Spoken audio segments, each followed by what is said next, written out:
आज के जो भी पहले गेस्ट है उन्हीं से मैं शुरुआत करूंगा। पहले मैं डॉक्टर मिलिंद जोशी साहब को कुछ सवाल करूंगा। मिलिंद जोशी साहब, मेरी आवाज आपको आ रही है? Yes sir. बिल्कुल। आप अगर आपका वीडियो चालू कर सकते हो तो वीडियो चालू करिए प्लीज। यस, आप बिल्कुल।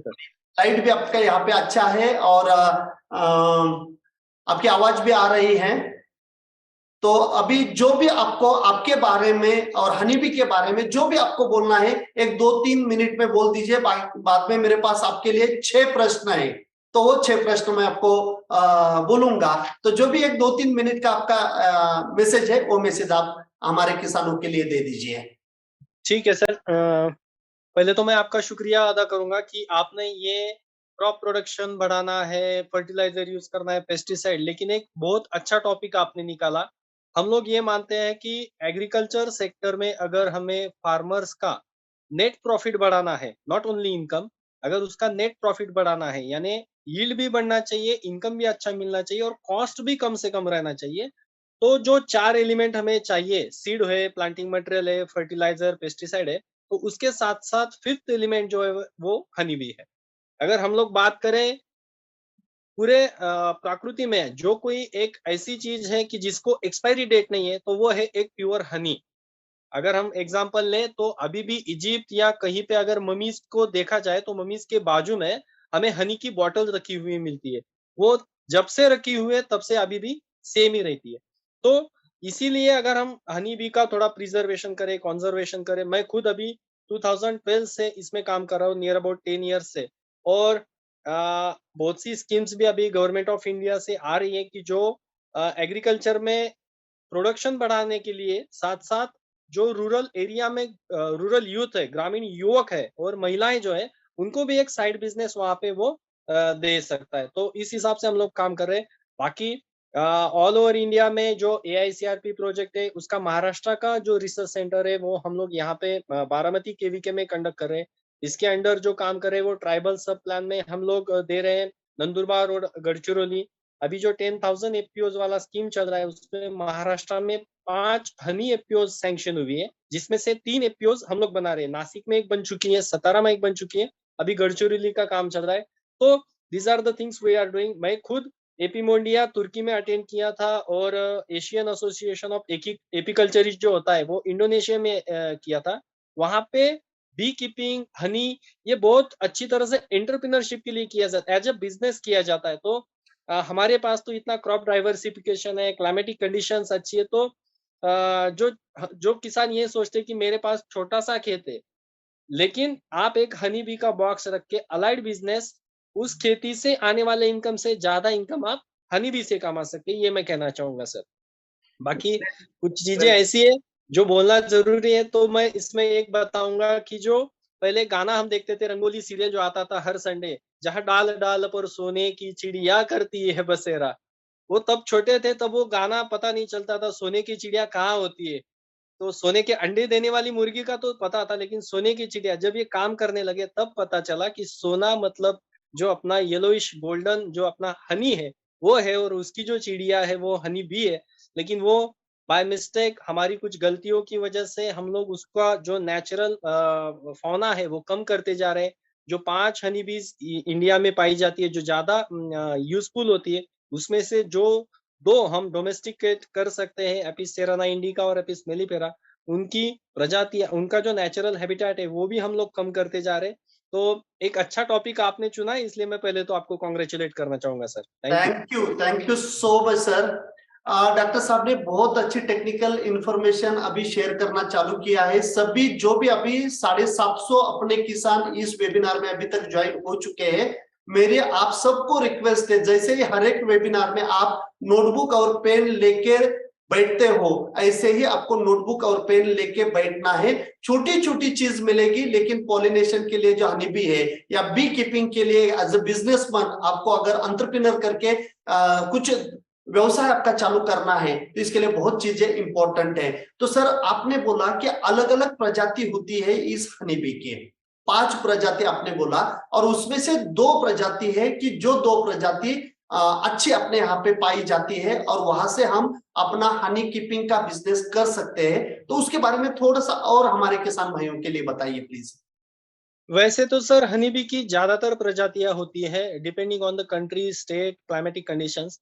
लेकिन जो 5 मेजरली हमें यूजफुल होती है उसमें से एक है एपिस डोर्साटा, जिसे हम मराठी में आग्या मोड़ बोलते हैं, और जिसकी वजह से पूरी मधुमक्खी बदनाम हो चुकी है, क्योंकि यस। वो बहुत बहुत बड़ी होती है साइज में। जो हम पेपर में, न्यूज में, चैनल में देखते हैं कि मधुमक्खियों ने हमला किया, जानवर मर गए या फिर इंसान मर गया, तो उसकी वजह से एक डर होता है। लेकिन बराबर। एक चीज ये है कि सबसे ज्यादा प्योर हनी भी वही मधुमक्खी देती है, सबसे ज्यादा पॉलिनेशन भी वही मधुमक्खी करती है। वो नेचुरल हैबिटेट है, सबसे बड़ा उसका छत्ता होता है, और वो अपने खेत में नहीं मिलेगी। वो कहाँ मिलेगी?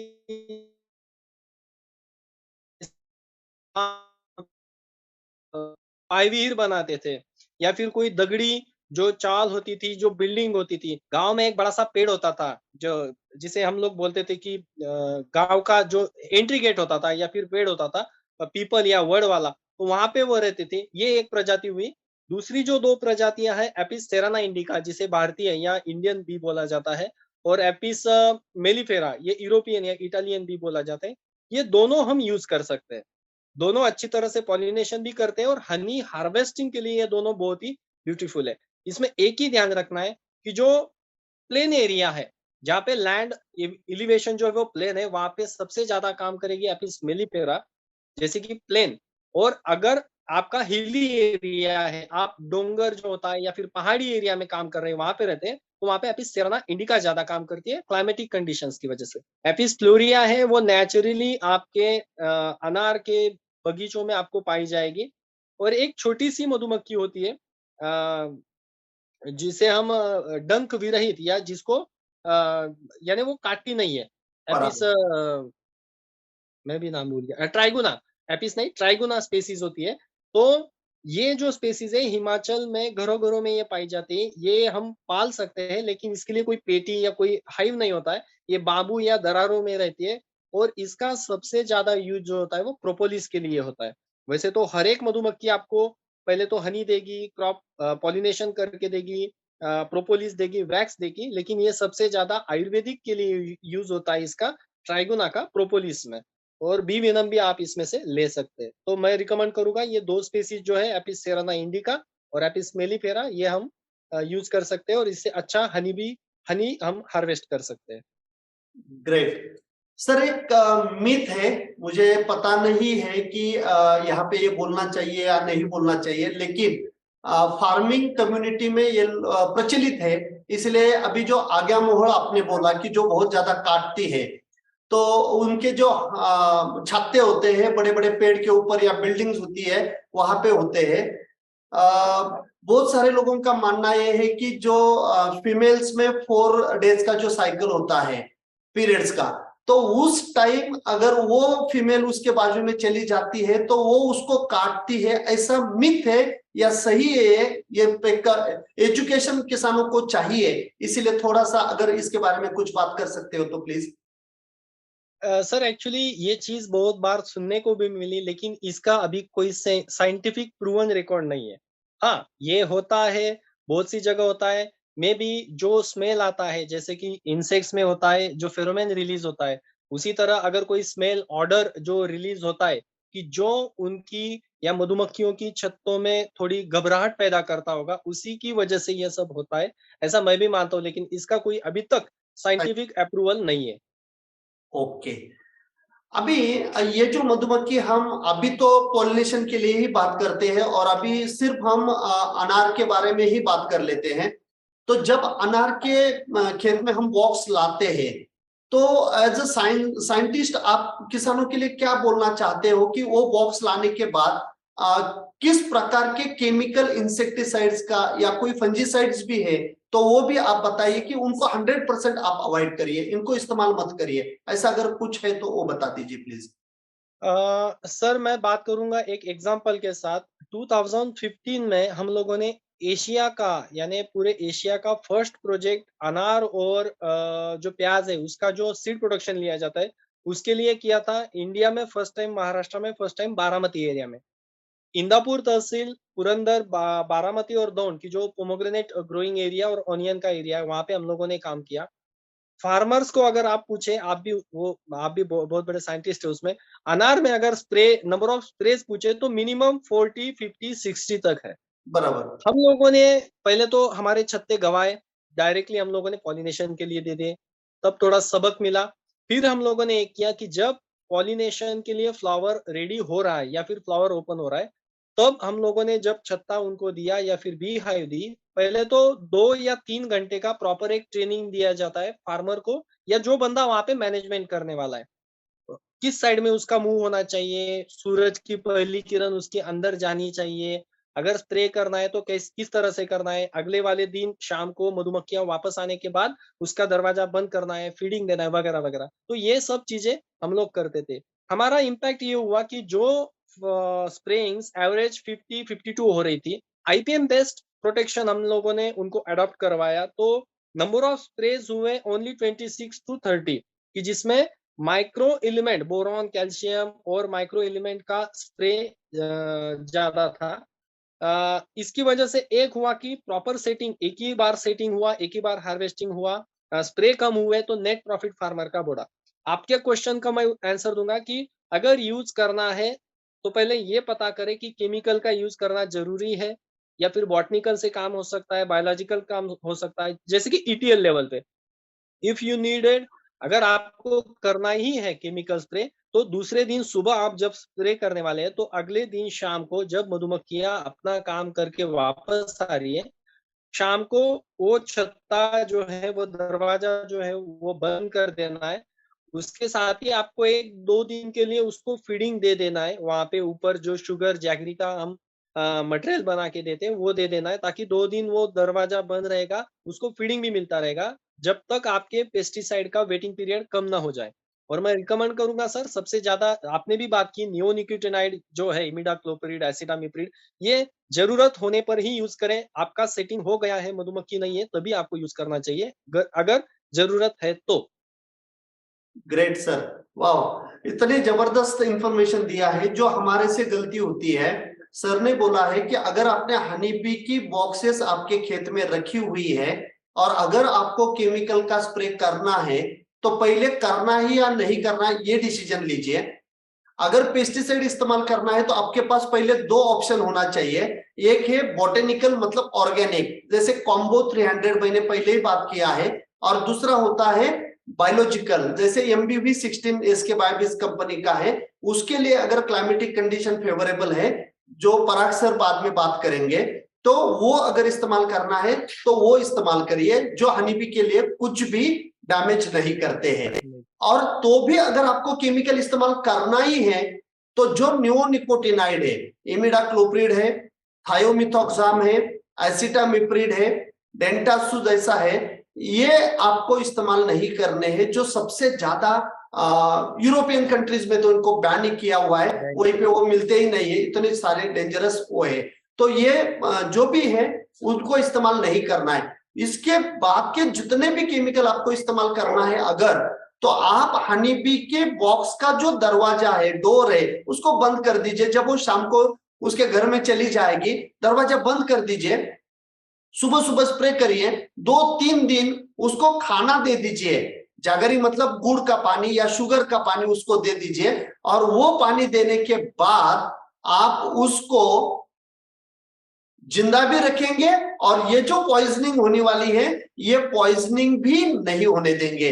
तो मैं अभी अविनाश खोसे साहब का जो भी एक्सपीरियंस है इसके बारे में, अविनाश जी आप अभी आपका अनम्यूट करिए। और ये जो अभी सर ने बोला है इसके अंदर, क्योंकि आप तो प्रैक्टिकली करते हैं, सर साइंटिस्ट है, सर ने प्रोजेक्ट्स किए हुए हैं, लेकिन आप खुद एक किसान हो और आप बी कीपिंग भी करते हो, और आपका और अगर कुछ एक्सपीरियंस है तो वो आप शेयर करिए प्लीज। सभी किसान भाई को मेरा नमस्कार। सर मैं आपको प्रथम धन्यवाद देता हूँ कि आपने मुझे भी यहाँ तक बोलने के लिए एक चांस दिया। फर्स्ट टाइम ऐसे वेबिनार में मैं बात कर रहा हूँ, कोशिश कर रहा हूँ कि जितना मेरे पास एक्सपीरियंस है आपको बता दूं। यस सर हम जब किसान के बगीचे गार्डन में जब हम बक्सा लेके जाते हैं, जब बक्सा रखते हैं तो बक्सा रखने के लिए एक स्टूल की जरूरत गिरती है। मतलब चींटी रहे, चींटी जैसे ये जो बक्से में जो शहद रहता है वो खाने के लिए चींटी जैसे वो अंदर घुस ना पाए, इसलिए स्टूल के नीचे पानी की जैसे छोटे छोटे जो बॉटल रहती है उसमें से पानी डाल के स्टूल का जो पैर रहता है वो पानी में रखना चाहिए ताकि चींटी ऊपर ना जाए, क्योंकि अंदर हनी रहता है, शहद रहता है, मीठा रहता है, और जो छोटे छोटे उनके जो लार्वा रहता है, छोटे छोटे अंडे रहते हैं, उसको कोई डैमेज ना कर पाए, इसलिए सबसे पहले स्टूल के अंदर पानी रखना चाहिए और उसके ऊपर हम बॉक्स रख देंगे। जैसे कि आप बोलते हैं कि पश्चिम की तरफ रखेंगे तो की तरफ मक्खी अच्छी तरह से काम करती है। वही जो आप जो बोल रहे हैं वो 100% श्योर है, वैसे हम रख देते हैं।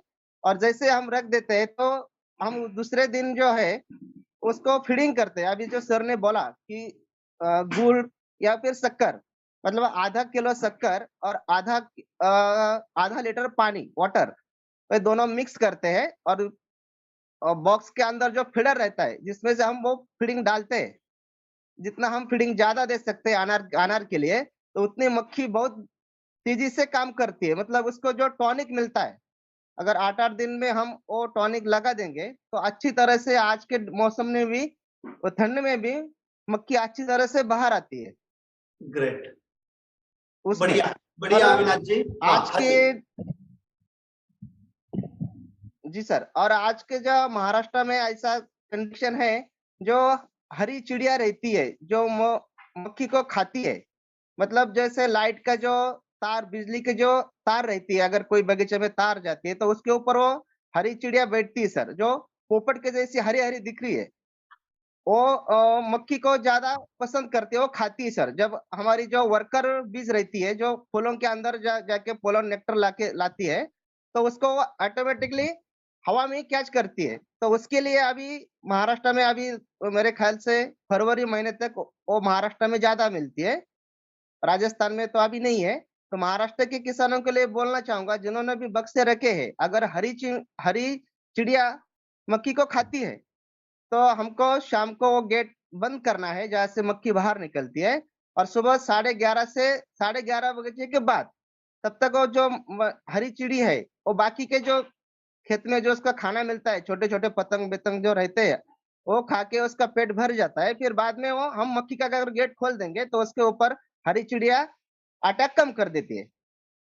और जैसे आप बोले कि नियोनिकोटिन जैसे जो है, जो मावा का जो स्प्रे रहता है, जो मावा, अगर वो स्प्रे हम ले लेंगे इसी टाइम, तो मैंने ऐसे भी देखा है गार्डन में, हमने 1 एकड़ में 8-8 बक्से लगा दिए, फिर भी 13 से 14 दिन एक भी मधुमक्खी सर एक भी फूल के अंदर काम नहीं कर पा रही है। बाहर जा रही है लेकिन वो खेती में नहीं जा रहे, क्योंकि वहां पे किसानों ने थाइमोथॉक्सम जो मावा के लिए जो रहता है, जो रासायनिक कीटनाशक, वो दवाई स्प्रे किया था। उसकी वजह से कम से कम 14 दिन सर मधुमक्खी बगीचे में काम नहीं कर पा रही है। जो जो भी आप बोल रहे हैं जी सर। और मतलब अभी के दिन में बक्सा जब हम खेती में रखते हैं तो उसको थोड़ा धूप लगना चाहिए। अगर धूप में रखेंगे तो मक्खी ज्यादा एक्टिव रहती है। और जहाँ गर्मी के मौसम अगर रहेगा तो उसको पेड़ के नीचे हम रखेंगे, और 4-5 दिन में अगर उसका जो ढक्कन के अंदर जो हम उसको ये लगा देते हैं, बारदाना बोलते हैं हम मराठी में, अगर उसके ऊपर थोड़ा सा पानी डालेंगे तो उसका जो अंदर जो बीज रहता है उसके लिए टेम्परेचर अच्छी तरह से मेंटेन हो जाएगा और वह उसका पैदाश भी अच्छी तरह से बढ़ेगी।